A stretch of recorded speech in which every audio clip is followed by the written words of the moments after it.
श्रोतेहो नमस्कार. आता आपण ऐकणार आहात पुणे जिल्ह्याचं वार्तापत्र. देशात सर्वाधिक गतिशीलतेनं झालेल्या मेट्रो प्रकल्पात पुणे मेट्रोचा उल्लेख करावा लागेल असं प्रतिपादन मुख्यमंत्री देवेंद्र फडणवीस यांनी केलं आहे. पुण्यात मेट्रोच्या जिल्हा न्यायालय स्थानकात उभारण्यात आलेल्या मेट्रो भवन प्रकल्पाचं उद्घाटन मुख्यमंत्र्यांच्या हस्ते झालं, त्यावेळी ते बोलत होते. उपमुख्यमंत्री सुनेत्रा पवार, मंत्री माधुरी मिसाळ, खासदार मेधा कुलकर्णी, महापौर मंजुषा नागपुरे, महामेट्रोचे व्यवस्थापकीय संचालक श्रावण हर्डीकर आदी यावेळी उपस्थित होते. पुणे हे वेगानं विकसित होणाऱ्या शहरांपैकी एक असल्यानं येत्या काळात 200 किलोमीटरचा मेट्रो मार्ग तयार केला जाणार आहे. त्याचा प्रकल्प आराखडा तयार करण्याचे आदेश महामेट्रोला देण्यात आले आहेत, असं फडणवीस यांनी सांगितलं. शिवाजीनगर ते हिंजवडी या मेट्रो मार्गातील 11 किलोमीटरच्या टप्प्याचं लोकार्पण मे महिन्यात होईल, तर उर्वरित 12 किलोमीटरचं काम जुलै महिन्यात पूर्ण होईल, असं ते म्हणाले. दरम्यान देशात गॅसचा पुरेसा साठा असून नागरिकांना रांगा लावण्याची गरज नाही. काँग्रेसचे लोक विनाकारण भीती निर्माण करत आहेत, असं मुख्यमंत्र्यांनी कार्यक्रमानंतर पत्रकारांशी बोलताना स्पष्ट केलं. पुणे शहराला वाहतूक कोंडीतून मुक्त करण्यासाठी शासन बहुआयामी नियोजन करत असल्याचं मुख्यमंत्री देवेंद्र फडणवीस यांनी सांगितलं. पुण्यातल्या सावित्रीबाई फुले पुणे विद्यापीठाच्या समोरच्या एकात्मिक दुमजली उड्डाणपुलाचं लोकार्पण मुख्यमंत्र्यांच्या हस्ते दूरस्थ प्रणालीद्वारे करण्यात आलं, त्यावेळी ते बोलत होते. उपमुख्यमंत्री आणि जिल्ह्याच्या पालकमंत्री सुनेत्रा पवार, केंद्रीय राज्यमंत्री मुरलीधर मोहोळ यांच्यासह अन्य मान्यवर यावेळी उपस्थित होते. विद्यापीठ चौकातील जुना पूल पाडून नवीन दुमजली उड्डाणपूल उभारण्याचा निर्णय घेताना अनेक अडचणी आल्या, मात्र दिवंगत अजित पवार यांनी सर्वांना विश्वासात घेऊन हा प्रकल्प यशस्वीरित्या पूर्ण केल्याचं मुख्यमंत्र्यांनी नमूद केलं.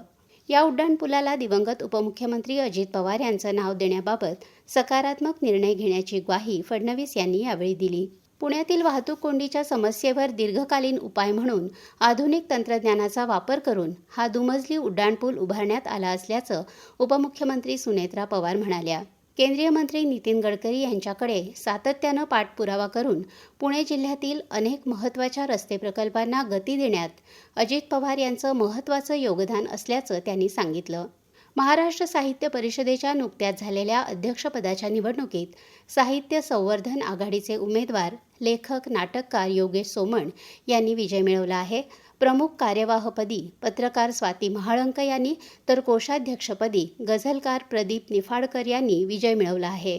पुणे महापालिकेचं 2026-27 या वर्षाचं 13,995 कोटी रुपयांचं वार्षिक अंदाजपत्रक महापालिका आयुक्त नवल किशोर राम यांनी स्थायी समितीचे अध्यक्ष श्रीनाथ भीमाले यांना सादर केलं.